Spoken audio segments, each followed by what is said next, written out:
And so, another day out on the trains once again.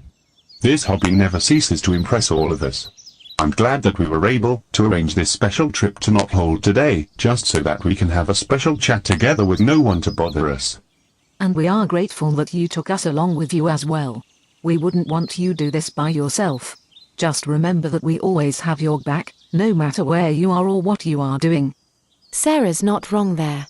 Remember, if you have any problems that you are facing in the real world, you are more than happy to come back to the fictional world and tell us.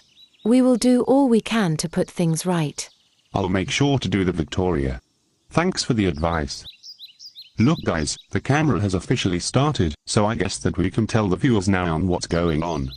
Welcome to Chat with the Quality Quintuple, where we go to random stations around the UK and chat for a while, or even asking a whole bunch of questions about how does it feel to be a train enthusiast. So then, I guess we can start off with this chill chat with asking a question to you, Victoria. How did you become a train enthusiast to begin with? That's a very good question. I was born on the Southeastern Main Line, mainly on this branch, and I have been into trains ever since I was a little kid. And to no surprise, I've been watching other people's YouTube channels where they ramble about transport every once in a while. I think it was Jeff, Jay, and Jago. I believe they were the main three that I watched before I started being a train enthusiast. I even watched Jeff's Secrets of the Tube series, which did introduce me to some of the extremities of the UK rail network. And back around I-2020, I even encouraged Sarah to do the same exact thing. And shock, she actually really likes it, and wanted to be like me. And I still like them to this day, Victoria. I remember when you introduced me to trains back in 2020 when we were both in middle school. At first, I didn't like them from the word go, then later when 2021 arrived, I've started to really enjoy it. I think what it takes for us to be train enthusiasts is that we get to be in a community with less drama and no one to bother us. It's just peace and quiet. Exactly, Sarah.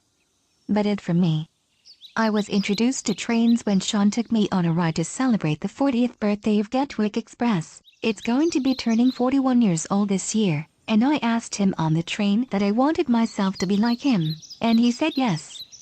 I believe he told me and Sarah back in Marble Arch about teaching us how to be like him. And then, it actually worked. And I can happily say that you girls are doing a fantastic job. I think that you are starting to become much better than me. All I can say is, keep up the good work. And try not to let anyone get in the way of your fun. Thanks, Sean. It really means a lot. And speaking of not letting anyone get in the way of your fun, can I say this to you, Sean?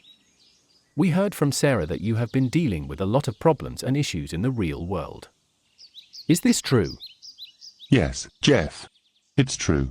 Ever since that happened, I told Sarah on London Northwestern about why friend groups are starting to act very controversial lately. And honestly, I'm not taking everything that I said back. Some friend groups in the real world never take you seriously and just laugh at you, look in different directions, cut you off, or make a lot of stupid excuses to why they cannot talk to you just so that they can talk to their other friends.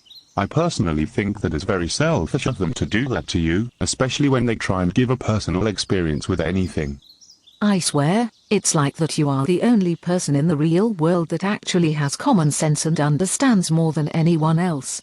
It's honestly baffling that you went through that experience just because you liked something when you were a little kid. Yes, I understand that we all have different opinions, but that still doesn't excuse on what they did to you. I agree with you, Sarah. It's people like them that are the reason why all the good cartoon shows get taken off TV, because people like them get offended easily. People like them are the reason why no one talks about trains as much anymore. Because people are too skeptical to tell them in case they offend someone.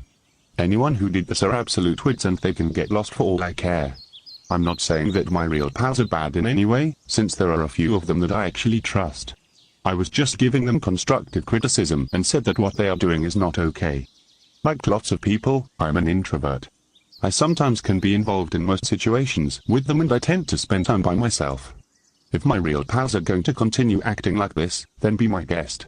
Just don't be surprised if this bites them in the ass one day.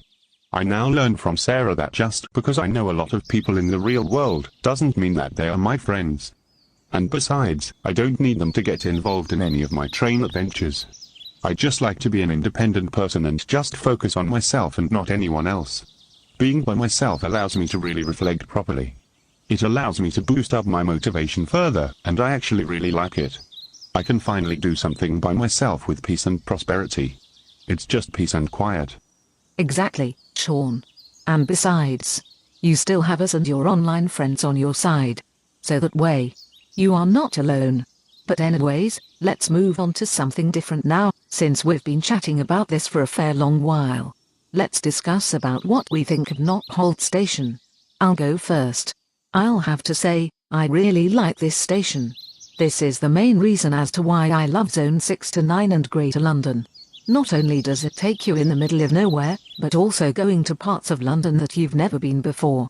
Like one guy said, in Zone 6, no one can hear you scream. I agree, Sarah. This is also why I like Greater London as well, more than Central London. Central London, Indiana, my opinion, is starting to get a bit overrated. Especially Euston. Early in the morning, it is all peace and quiet, but later on, it gets rammed during rush hour. And that's why I don't like Euston at all. Why? Because it's a piece of shit. Oh, don't get me started with London Euston. It was always so busy during rush hour. No wonder why everyone thinks that Euston is their favorite London terminus. I was being sarcastic by that. And what's worse is that a very controversial new railway is coming very soon in a few years' time, and it will actually terminate at Euston. Why are UK railways obsessed with Euston anyway? I guess we'll never know. But on the plus side, I can definitely agree on what you said about Greater London, Jesse and Sarah. I went to Knockholt a few days ago, and it makes me think that I'm not even in London. I almost thought that I was in Kent for a second. And since I've done that, it makes me want to come back into Greater London more and visit some of its stations. Are you trying to visit every single station in the country? Because I will be impressed if you did that. Though to be fair, even if I did that, it will take a very, very long time for me to actually do it, Sarah, since there are 2,500 stations in Britain at the moment. But rest assured that it is coming along nice and smoothly, and I've been ticking off a lot of stations on my spreadsheet, especially to all of those end-of-the-line stations on the tube. You may be wondering, how many of them have I visited on the tube so far? The answer to that question was 8. I visited 8 end-of-the-line stations by myself. You've been killing it with the progress recently, and we're really proud on what you are working on. Say, which top of the Met station are you going to visit next? I'm not going to tell you, because it's a secret. And besides, I want to give the viewers a little think on which one am I going to do next. So please, I don't want to see spoilers in the comments section. Anyways, let's move on to the next topic, shall we?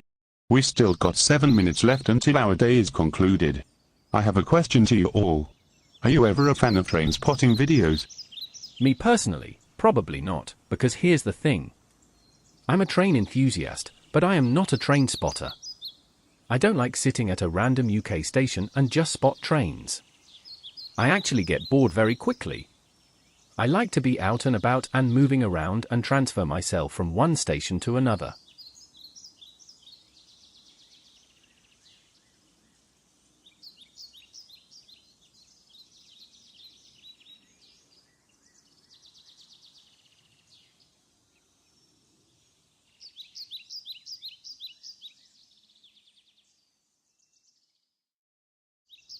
I agree with you, Jeff. I mean, even if there's a train passing by, sure. We can record it passing through, but not all the time.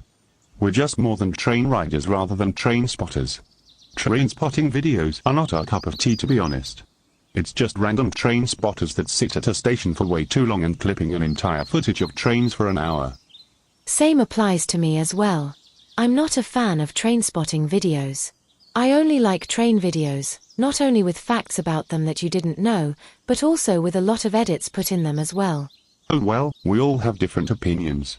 So then guys, did you enjoy this little chat that we had? We sure did. It's great to see that we all now have something in common with each other and enjoy each other's company. I can't wait to see what the future will be like for the train community itself. Let's hope it won't be a bad future. Trust me when I say this, Sarah, everything is going to be okay. All we can do right now is to hope for the best. So, that was the end of today's chat with us. I hope you guys enjoyed it. And you know, it makes me think that I want to make a new series, this time talk about what's it like being an enthusiast, and asking different questions to each other. If you want more videos like these, please put them down in the comments below.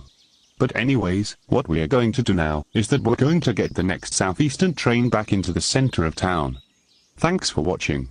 If you like this kind of stuff, press subscribe for more videos like these. Thanks.